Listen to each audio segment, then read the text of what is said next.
आज हम सभी कार्तिक स्नान की कथाओं या महात्म्य से पहले रविवार की कथा सुनेंगे, जो कि सूर्य नारायण भगवान को समर्पित है। सभी प्रेम से बोलिए सूर्य नारायण भगवान की जय। प्राचीन कथा के अनुसार एक बार एक नगर में एक वृद्धा रहा करती थी। वह रविवार को नियम से घर आंगन को गोबर से लीपकर फिर भोजन तैयार करती और फिर सूर्य देव को भोग लगाने के बाद ही खुद भोजन किया करती। ऐसा व्रत करने से उनका घर धन धान्य से भरा रहता था। हरि की कृपा से घर में किसी प्रकार का कोई भी दुख नहीं होता था। घर में सब कुछ आनंद मंगल था। इसी तरह कुछ दिन बीत जाने पर वह पड़ोसन जिसकी गाय का गोबर वह वृद्धा लाया करती थी, वह विचार करने लगी कि ये बूढ़ी माई हमेशा मेरी गाय का गोबर ले जाती है। ये सोचकर एक दिन उसने अपनी गाय को घर के अंदर बांध दिया। फिर तो वह हर दिन ही अपनी गाय को घर के भीतर बांधना शुरू करने लगी। इधर गोबर न मिलने पर बूढ़ी माई रविवार के दिन अपने घर को लीप नहीं पाई, इसलिए न उन्होंने भोजन बनाया, न भगवान को भोग लगाया और न ही खुद भोजन किया। इस तरह उन्होंने निराहार व्रत किया। सुबह से शाम, शाम से रात हो गई और वह बूढ़ी माई भूखी ही सो गई। फिर रात में भगवान ने उन्हें स्वप्न में दर्शन दिए और भोजन न बनाने और भोग न लगाने का कारण पूछा। तब बूढ़ी माई ने सूर्य देव को बताया कि गोबर न मिलने के कारण आज वह भोजन नहीं बना सकी। तब भगवान भास्कर ने कहा कि माता, हम तुमको ऐसी गाय देंगे जिससे सभी इच्छाएं पूर्ण हो जाएंगी, क्योंकि तुम हमेशा रविवार को गोबर से लीपकर फिर भोजन बनाती हो, भोग लगाकर ही खुद भोजन करती हो। इसलिए मैं आपसे प्रसन्न होकर आपको वरदान देता हूँ। तब सपने में भगवान का यह वरदान पाकर जब बूढ़ी माई की आंख खुली तो देखा कि आंगन में तो एक बहुत सुंदर गाय और बछड़ा बंधे हुए हैं। गाय और बछड़े को देखकर वह खुश हो गई और घर के बाहर बांधकर उन्हें खाने को चारा डाल दिया। इधर जब पड़ोसन ने बूढ़ी माई के घर के बाहर बहुत सुंदर गाय और बछड़े को देखा तो ईर्ष्या से प्रेरित होकर उसका हृदय जल उठा। और जब उसने देखा कि गाय ने तो सोने का गोबर दिया है, तो वह गाय का सोने का गोबर उठाकर ले गई और अपनी गाय के साधारण गोबर को उसकी जगह रख दिया। वह रोजाना ऐसा ही करती रही और इधर सीधी साधी बूढ़ी माई को कानों कान इसकी खबर तक नहीं होने दी। एक दिन सर्वव्यापी ईश्वर ने सोचा कि चालाक पड़ोसन की वजह से वृद्धा ठगी जा रही है। तब एक शाम उन्होंने अपनी माया से बड़े जोर की आंधी ला दी। आंधी के डर से वृद्धा ने अपनी गाय को घर के भीतर बांध दिया। जब गाय ने गोबर दिया तो वह हैरान रह गई। फिर तो वह रोजाना अपनी गाय को घर के भीतर ही बांधने लगी। उधर पड़ोसन ने देखा कि गऊ घर के अंदर बंधने लगी है और वह सोने का गोबर उठाने में कामयाब नहीं हो पा रही है, तो कुछ उपाय न देखकर एक दिन पड़ोसन ने राजा के महल में जाकर सारी बात बता दी। पड़ोसन ने राजा से कहा, महाराज, मेरे पड़ोस में एक वृद्धा के पास ऐसी गाय है जो आप जैसे राजाओं के ही योग्य है और वह गाय रोजाना सोने का गोबर देती है। आप सोने से प्रजा का पालन कीजिए। वृद्धा भला उस सोने का क्या करेगी? राजा ने ये बात सुनी तो सुनकर अपने दूतों को वृद्धा के घर जाकर गाय लाने की आज्ञा दी। वृद्धा सुबह सुबह ईश्वर को भोग लगाकर भोजन ग्रहण करने ही जा रही थी। तभी राजा के सेवक गाय खोलकर ले गए। ये देखकर वह बहुत रोई चिल्लाई, लेकिन कर्मचारियों ने एक न सुनी। उस दिन फिर वृद्धा गाय के वियोग में भोजन न कर पाई और रात भर रो रो कर भगवान से गाय को पुनः पाने की प्रार्थना करती रही।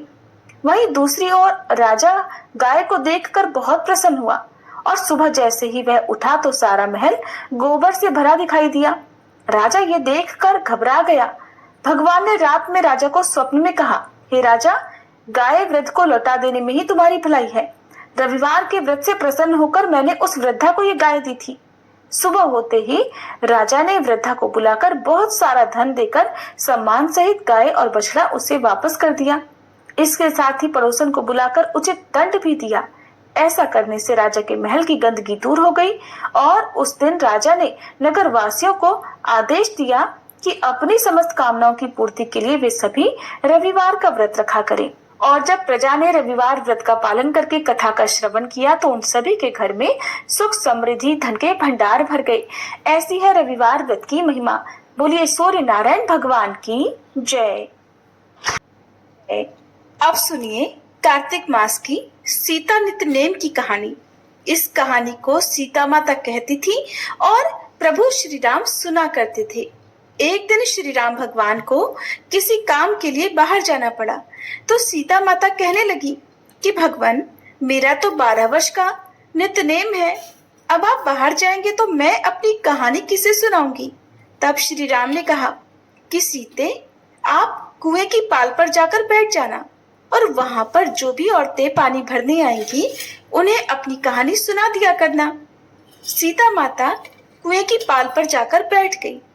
तभी एक स्त्री आई। उसने रेशम की जरी की साड़ी पहन रखी थी और सोने का घड़ा ले रखा था। सीता माता उसे देखकर कहने लगी, बहन, मेरा 12 वर्ष का नित्यनेम सुन लो। पर वह स्त्री बोली कि मैं तुम्हारा नित्यनेम सुनूंगी तो मुझे तो घर जाने में देर हो जाएगी और मेरी सास मुझसे झगड़ा करेगी। इसलिए उसने कहानी नहीं सुनी और अपने घर चली गई। लेकिन उसके घर जाते ही उसकी रेशम जरी की साड़ी फट गई। सोने का घड़ा मिट्टी के घड़े में बदल गया। सासू ने देखा तो पूछा, अरे बहू, ये किसका दोष अपने सिर लेकर आ गई है। बहू बोली, माँ जी, कुएं पर एक औरत बैठी थी। उसने अपनी कहानी सुनने के लिए कहा, लेकिन मैंने नहीं सुनी। शायद उसी का ये फल मुझे मिला है। बहू की बात सुनकर अगले दिन वही साड़ी और वही घड़ा लेकर सास कुएं की पाल पर गई। सास को वहीं पर सीता माता बैठी मिली तो माता सीता ने कहा, बहन, मेरी कहानी सुन लीजिए। सासू बोली, एक बार छोड़, मैं तो 4 बार कहानी सुन लूंगी। तब सीता माता बोली, राम आए लक्ष्मण आए, देश के पुजारी आए, नित नेम का नेम लाए, आओ राम बैठो राम, तपी रसोई जीमो राम, माखन मिश्री खाओ राम, दूध पताशा पियो राम, सूत के पलका मोठो राम, शाल दुशाला पोठो राम, शाल दुशाला ओढ़ो राम। जब बोलूं राम ही राम, राम सवारे सबके काम, खाली घर भंडार भरेंगे, सबका बेड़ा पार करेंगे। श्री राम जय जय राम। सासू बोली, बहन, कहानी तो बहुत अच्छी लगी। फिर कहानी सुनकर सासू घर चली गई और उसकी साड़ी फिर से रेशम जरी की बन गई। मिट्टी का घड़ा भी फिर वापस से सोने के घड़े में बदल गया। बहू ने देखा तो कहने लगी, सासू माँ, आपने ये सब कैसे किया। सासू बोली, बहू, तू दोष लगाकर आई थी और मैं अब दोष उतार कर आ रही हूँ। बहू ने पूछा कि माँ जी, वह कुएं वाली स्त्री कौन है। सासू ने बताया कि वह तो सीता माता थी। वो पुराने से नया कर देती हैं, खाली घर में भंडार भर देती हैं। वह लक्ष्मी जी का वास घर में कर देती हैं और मनुष्य की जो भी इच्छा हो उसे पूर्ण कर देती हैं। बहू बोली, माँ जी, फिर तो ऐसी कहानी मुझे भी सुना दो। सास बोली कि ठीक है, तुम भी सुनो। फिर सास ने कहानी शुरू की। राम आए लक्ष्मण आए, देश के पुजारी आए, नित नेम का नेम लाए, आओ राम बैठो राम, तपी रसोई जीमो राम, माखन मिश्री खाओ राम, दूध बताशा पियो राम, सूत के पलका मोठो राम, शाल दुशाला पोठो राम, शाल दुशाला ओढ़ो राम। जब बोलूं राम ही राम, राम सवारे सबके काम, खाली घर भंडार भरेंगे, सबका बेड़ा पार करेंगे। बोलो श्री राम जय जय राम। कहानी सुनकर बहू बोली, माँ जी, कहानी तो बहुत अच्छी है। सासू ने कहा, ठीक है, अब से हम इस कहानी को रोज किया करेंगे। अब सास बहू रोज सवेरे उठती, नहाती धोती और पूजा करने के बाद नित नेम की सीता माता की कहानी कहती। एक दिन की बात है, उनके यहाँ पड़ोस की एक औरत आई और बोली कि बहन, जरा सी आंच तो देना। तो बहू बोली कि आंच तो अभी हमने जलाई ही नहीं। पड़ोसन बोली, तो फिर तुम सुबह 4 बजे से उठकर क्या कर रही हो। तो उन्होंने कहा कि हम तो सुबह सुबह उठकर पूजा करते हैं, फिर सीता माता की नित्यनेम की कहानी कहते हैं। पड़ोसन ने उनकी बात सुनकर फिर कहा कि सीता माता की कहानी कहने से तुम्हें क्या मिला। तब वे दोनों बोली कि सीता माता की कहानी कहने से घर में भंडार भर जाते हैं, सारे काम पूर्ण हो जाते हैं, मन की इच्छा भी पूरी होती है। पड़ोसन ने कहा, बहन, अगर ऐसा है तब तो फिर मुझे भी कहानी सुना दो। तब बहू बोली कि ठीक है, तुम भी ये कहानी सुन लो। राम आए लक्ष्मण आए देश के पुजारी आए, नित नेम का नेम लाए। आओ राम बैठो राम, तपी रसोई जीमो राम, माखन मिश्री खाओ राम, दूध बताशा पियो राम, सूत के पल का मोठो राम, शाल दुशाला पोठो राम, शाल दुशाला ओढ़ो राम। जब बोलू राम ही राम, राम सवारे सबके काम, खाली घर भंडार भरेंगे, सबका बेड़ा पार करेंगे, श्री राम जय जय राम। पड़ोसन ने इस कहानी को सुना तो कहने लगी, बहन कहानी तो बहुत अच्छी लगी। अब वह पड़ोसन भी नितनेम सीता माता की कहानी कहने लगी।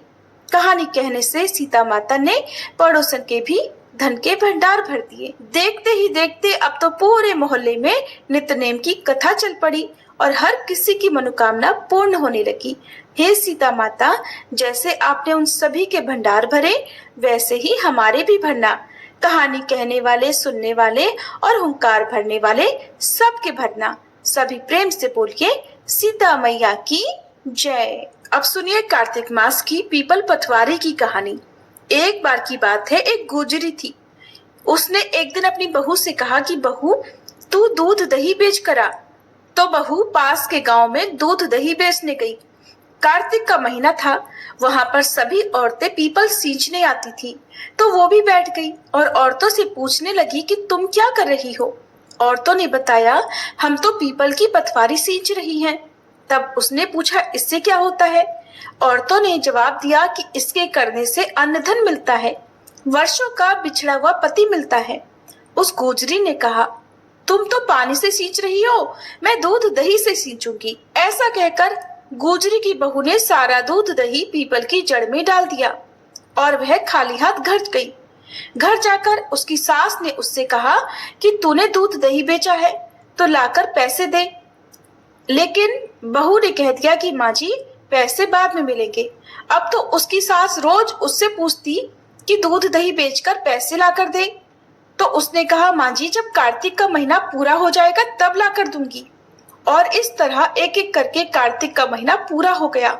पूर्णिमा के दिन गुजरी पीपल पटवारी के पास धरना देकर बैठ गई और रोने लगी। उसे रोते देखकर पीपल ने पूछा, तू यहाँ बैठकर क्यों रो रही है।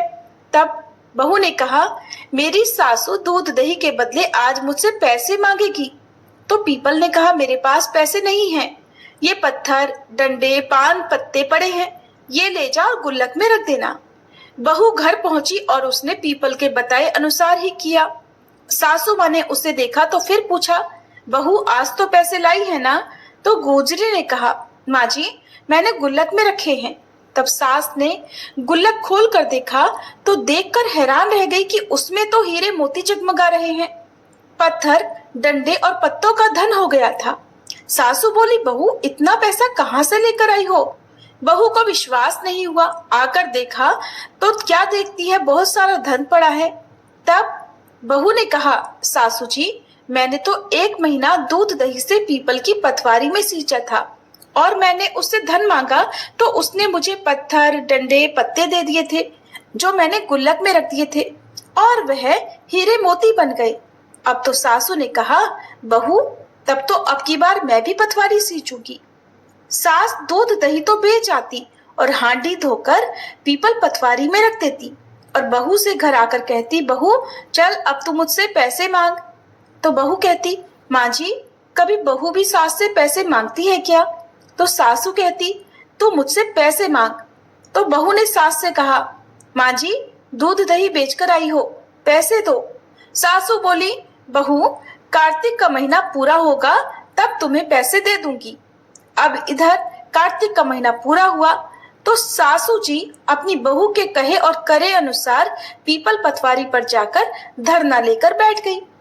तो पीपल ने डंडे पत्ते पान भाटे उसे भी दे दिया और कहा, ले जाकर गुल्लक में रख देना। अब सास घर पर आई तो सास ने अपनी बहू से कहा, बहू मुझसे पैसे मांगो। बहू ने फिर से सास से पैसे मांगे तो सासू बोली, बहू गुल्लक में रखे हैं जाकर देख लो। अब बहू ने जब खोलकर गुल्लक देखी तो उसमें तो कीड़े मकोड़े चल रहे थे। बहू ने अपनी सास से कहा, माँ जी ये क्या है। तो सास देखकर बोली कि पीपल पटवारी ने तुझे तो अन्न धन दिया और मुझे कीड़े मकोड़े दे दिए। तब सभी कहने लगे कि बहू तो सत से सींचती थी और सासू जी धन की भूखी थी तो धन की भूख से सींचा करती। इसीलिए हे पटवारी माता, जैसे आपने बहू को दिया वैसा सबको देना, लेकिन जैसा सासू जी को दिया वैसा किसी को भी मत देना। सभी प्रेम से बोलिए पटवारी माता की जय। अब सुनिए आज का महात्म्य। सूत जी के इस प्रकार कहने पर ऋषि आश्चर्यपूर्वक कहने लगे, हे सूत जी, कितने आश्चर्य की बात है कि अदिति अग्नि में नहीं जली और न उसे इस बात का ही पता चला। तब सूत जी बोले, हे ऋषियों, इसमें आश्चर्य की क्या बात है? जिन भगवान के स्मरण मात्र से समस्त संकट दूर हो जाते हैं, उनका ध्यान करने वाले भक्त को भला कौन कष्ट दे सकता है? जब अग्नि शांत हुई तब भगवान विष्णु स्वयं अदिति के सामने प्रकट हुए और बोले, हे देव माता, तुम्हारे इस कठिन तप से हम अति प्रसन्न हैं। आप इच्छित वरदान मांगिए। तब भगवान विष्णु को अपने सम्मुख साक्षात उपस्थित देखकर अदिति ने विनम्र भाव से भगवान की स्तुति करते हुए कहा, भगवान, आपके स्मरण मात्र से समस्त क्लेश दूर हो जाते हैं और आपके चरण कमलों की सेवा करके भक्तजन परम सिद्धि को प्राप्त करते हैं। ऐसे भगवान को नमस्कार है। देवता, नदी तथा समुद्र आदि सभी कुछ आप ही हैं, इसलिए आप मेरे पुत्रों की रक्षा कीजिए और निष्कंटक राज्य दीजिए। अदिति के ये वचन सुनकर भगवान कहने लगे, हे देव माता, अब मैं पुत्र रूप में तुम्हारे यहाँ जन्म लेकर असुरों का संहार करूंगा। इतना कहकर अपने कंठ की माला अदिति को देकर भगवान अंतर्ध्यान हो गए। इसके पश्चात देव माता अदिति अपने आश्रम में चली आई। फिर समय आने पर अदिति ने 1000 सूर्यों के समान तेजस्वी कमल नयन, शंख चक्र गदा पद्म कमंडल तथा पीतांबरधारी मुनियों द्वारा स्तुति किए जाने योग्य, भक्तों के प्रिय और दुष्टों के संहार करता भगवान वामन को पुत्र रूप में प्राप्त किया। वामन भगवान को अपने आश्रम में देखकर कश्यप आदि ऋषियों ने भगवान की स्तुति की। तब वामन भगवान कश्यप जी से बोले, हे पिताश्री, हम प्रसन्न हैं, आपके समस्त मनोरथ पूर्ण हो। हमने अब तक 2 बार आपके घर में जन्म लिया है और आगे भी जन्म लेंगे। उधर राजा बलि ने दैत्य गुरु श्री शुक्राचार्य जी की अध्यक्षता में बड़ा भारी यज्ञ प्रारंभ कर दिया, जिसमें हवि ग्रहण करने के लिए उन्होंने लक्ष्मी जी सहित विष्णु भगवान का आह्वान किया। उसी समय भगवान वटुक यानी ब्रह्मचारी के रूप में वहां उपस्थित हो गए। भगवान के बौने ब्रह्मचारी रूप में होते हुए भी ऋषि लोग ज्ञान दृष्टि से उनको पहचान गए। उन्हें देखकर दानव गुरु शुक्राचार्य जी ने राजा बलि को सारी स्थिति से अवगत करा दिया और इसके बाद जो कुछ भी हुआ उसका वृत्तांत आप सभी कल के अध्याय में सुनिएगा। अब सुनिए श्री तुलसी स्तोत्र पाठ, चालीसा और आरती। और मुझे क्षमा कीजिएगा कि इससे पहले कल की वीडियो में आपको तुलसी चालीसा और आरती नहीं सुनाई थी। पता नहीं क्या हुआ था कि टेक्निकल एरर था या क्या था, आवाज जाने क्यों बंद हो गई थी, लेकिन आज आपको आवाज पूरी सुनाई देगी। सनातन धर्म में तुलसी को अत्यंत पूजनीय माना जाता है। जिस घर के आंगन में तुलसी होती है वहां कभी कोई कष्ट नहीं आता और माँ तुलसी के नाम के उच्चारण मात्र से ही भगवान विष्णु प्रसन्न हो जाते हैं। तुलसी जी में जल चढ़ाने से घर में सुख समृद्धि आती है तथा हर प्रकार के रोग शोक आदि व्याधि से मुक्ति मिल जाती है। तुलसी जी की पूजा करते समय श्री तुलसी स्तोत्र का पाठ जरूर करना चाहिए। ऐसा करने से माता तुलसी जल्द प्रसन्न होती हैं और माता तुलसी जी की पूजा का भक्तों को 2 गुना फल मिलता है। तो प्रिय श्रोताओ, अब आपको पुनरीकृत तुलसी स्तोत्र का हिंदी अनुवाद सुना रहे हैं। आप सब भी मन में श्रद्धा रखकर तुलसी स्तोत्र का हिंदी अनुवाद सुनिए। देवी तुलसी माँ को मेरा प्रणाम है, मैं आपको नमन करता हूँ। हे विश्व की पालक, आप श्री हरि की परम प्रिय हैं। हे देवी, आपकी शक्ति के कारण ब्रह्मा से लेकर सभी देवता इस संपूर्ण संसार को बनाए रखने और उसका अंत करने में सक्षम है। इसका अर्थ है कि आपके कारण ही ब्रह्मा जी के साथ अन्य देवतागण सृष्टि के निर्माण, उसके पालन पोषण और विनाश में लगे हुए हैं। देवी तुलसी जी, आपको मेरा प्रणाम है। जो जीवन में कल्याण लाती हैं, उन देवी तुलसी को नमस्कार है। जो श्री विष्णु जी की प्रिय हैं और जो शुभ है, मुक्ति प्रदान करने वाली देवी तुलसी को नमस्कार है। देवी तुलसी को नमस्कार है।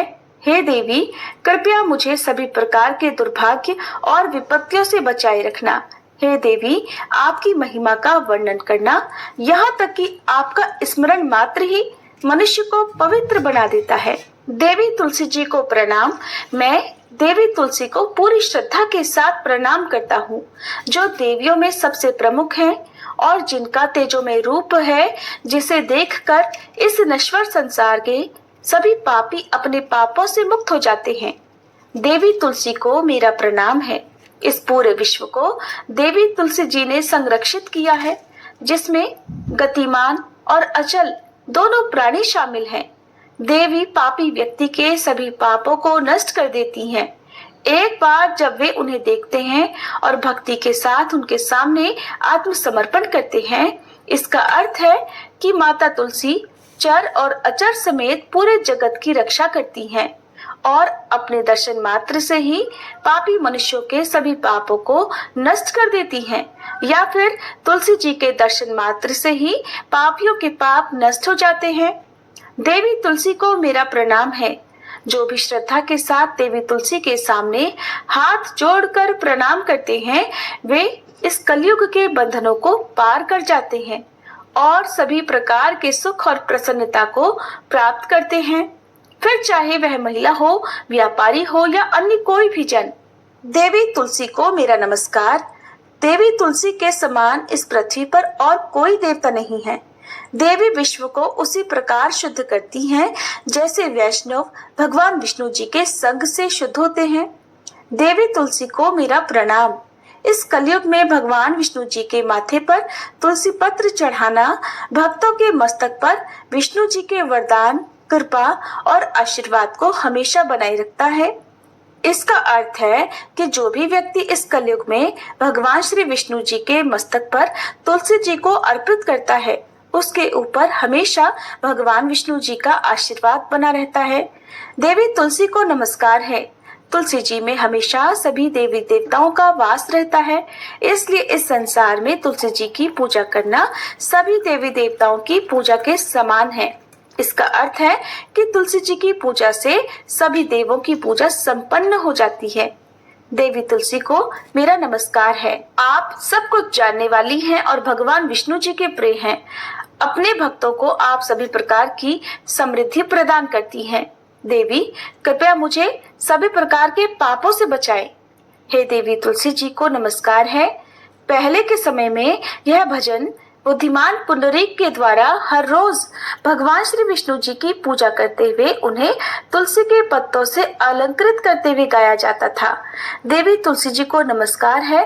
श्री महालक्ष्मी, विद्या, अविद्या, यशस्विनी, धर्म का अवतार यानी धर्मिया, धर्मानना देवी, देवी देव मनः प्रिया यानी देवियों और देवों को प्रिय, लक्ष्मी जी की प्रिय सखी देवी, स्वर्ग, भूमि यानी पृथ्वी, अचला यानी स्थिर, चला यानी अस्थिर।